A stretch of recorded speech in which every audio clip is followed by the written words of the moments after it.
Together we're going to stop the cuts to Social Security. Instead of cutting Social Security, we're going to expand Social Security benefits. Instead of making massive cuts to Medicaid, we're going to join every other major country on earth, guarantee health care to all, to a Medicare for all single payout system. And in the wealthiest country on earth, you know what? Nobody should go homeless. Nobody should pay 50% of their income in housing. We can create millions of jobs by building 4 million units of low-income and affordable housing and stopping corporate landlords from jacking up rent prices. I grew up in a rent-controlled apartment. Seems to me that's a pretty good idea. And in a competitive global economy, we need the best educated workforce in the world.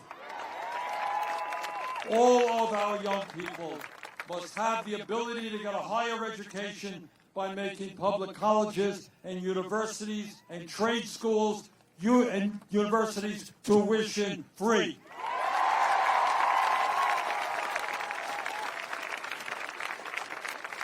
Alexandria led the effort for the Green New Jobs, creating millions of good-paying jobs, transforming our energy system to save the planet. Let's do it.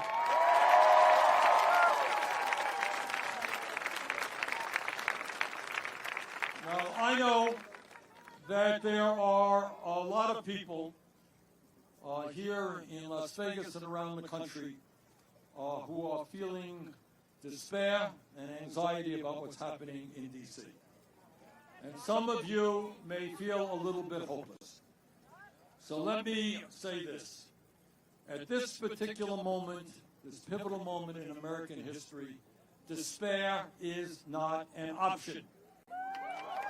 Giving up is not acceptable, and none of us have the privilege of hiding under the covers. The stakes are just too high. And let us never forget, real change only occurs when ordinary people at the grassroots level stand up against oppression and injustice and fight back.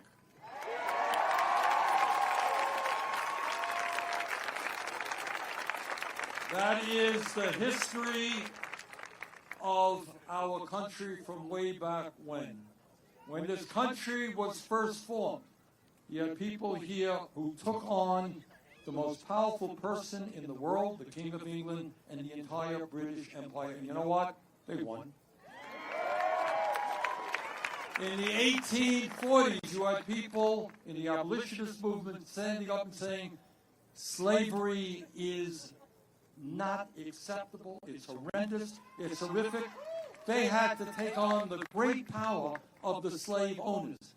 And we fought a war where hundreds of people, hundreds of thousands of people died. But we won. Slavery was abolished. In the early part of our century, workers who were overworked and underpaid demanded to form unions. Some of them were killed, they were fired, they were beaten.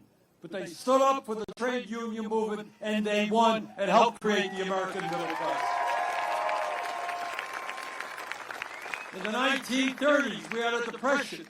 25% of America was unemployed.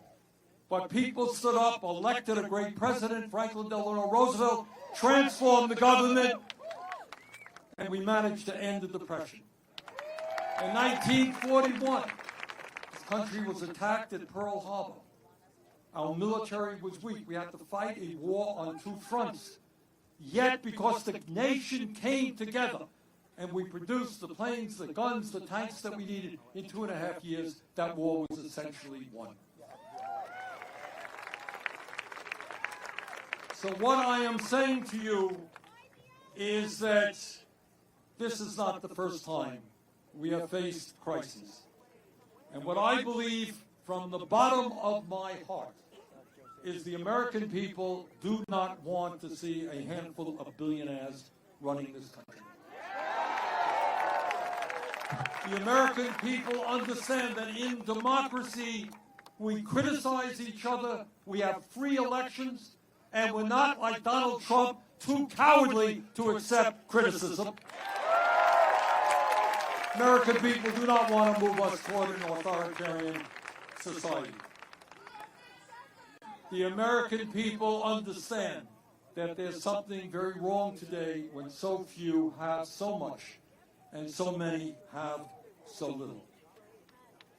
So my view is that while I am not a mathematician, I do know that 99% is a hell of a lot bigger number than 1%.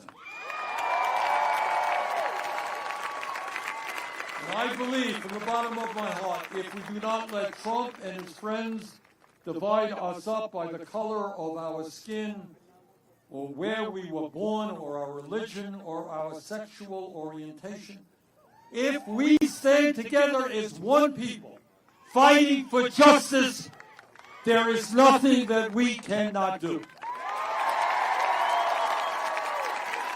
Trust me, I work in Washington, and I know the power of the oligarchs. They are very powerful. But if we stand together, I have zero doubt that we can and will defeat them, that we can transform the economics and politics of this country, and that we can have an economy and a government that works for all of us, not just the 1%. Thank you all very much.